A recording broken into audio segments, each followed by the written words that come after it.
வணக்கம் அன்பு சொந்தங்களே, தமிழ் உறவுகளை, உடன்பிறப்புகளை, உயிரின் மேல ரத்த சொந்தங்களை, இன்னைக்கு எதுக்காக இந்த வீடியோ போடுறேன்னு தெரிஞ்சுக்காங்க.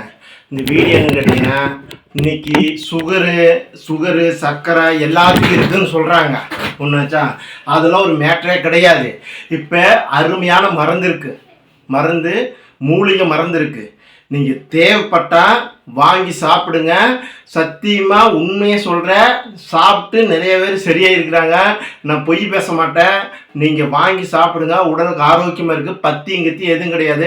ஒரு மண்டலம் 48 நாளைக்கு சாப்பிடுங்க. இந்த சுகரே இருக்காது. சுகர் இருக்குது, அதை சாப்பிடக்கூடாது, இதை சாப்பிடக்கூடாது, இல்லை எல்லாம் சாப்பிட வேணும். சரியா? நீங்கள் எல்லாம் சாப்பிட்டாதான் உடம்பு ஆரோக்கியமாக இருக்குது.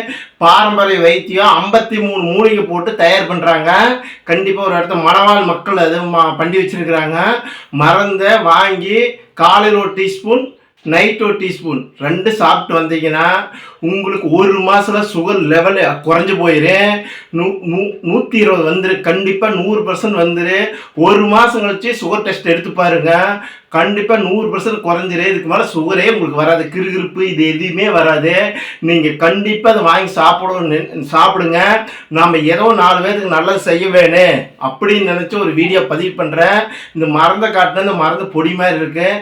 நான் யாராச்சும் பார்க்குறீங்கன்னு சொன்னால் வாட்ஸ்அப் நம்பருக்கு மெசேஜ் போட்டு விடுங்க, கமெண்ட் பண்ணி விடுங்க. கண்டிப்பாக இந்த மருந்தை பொடி மாதிரி காட்டுறேன். இது ஏகப்பட்ட கசப்பாக இருக்குது, கசப்பத்தன்மை அதிகமாக. சரிங்களா? இது காலையில் ஒரு ஸ்பூனு, நைட் ஒரு ஸ்பூன், டீஸ்பூன் அளவுக்கு சாப்பிட்டீங்கன்னா போதும். உங்களுக்கு சுகரே இருக்காது, சர்க்கரை இருக்காது, பிரஷர் லோவாக ஆகிறதுக்கு வாய்ப்பே இல்லை. அன்பு உறவுகளே, நீங்கள் கண்டிப்பாக வாங்கி சாப்பிடுங்க. கண்டிப்பாக உடல் ஆரோக்கியம் வச்சுக்கோங்க. உங்கள் தாத்தா பாட்டி இது மாதிரி இருந்தால் நம்மளை கான்டாக்ட் பண்ணுங்கள்.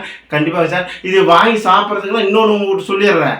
இது கண்டிப்பாக கொரியர் சார்ஜ் உங்களுதாக தான் இருக்குது. கொரியர் சார்ஜ் நான் என்னை அனுப்பி சொன்னீங்கன்னா கொரியர் சார்ஜ் நான் போட முடியாது. மறந்துக்க வேண்டிய காசு மட்டும் கொடுங்க போதும். நீங்கள் கொரியர் சார்ஜ் எவ்வளோன்னு கேட்டு நீங்கள் வாங்கி கொடுத்துருங்க. சரியா? மிக்க மகிழ்ச்சி அன்பு உறவுகளே, ஆரோக்கியமாக இருங்க.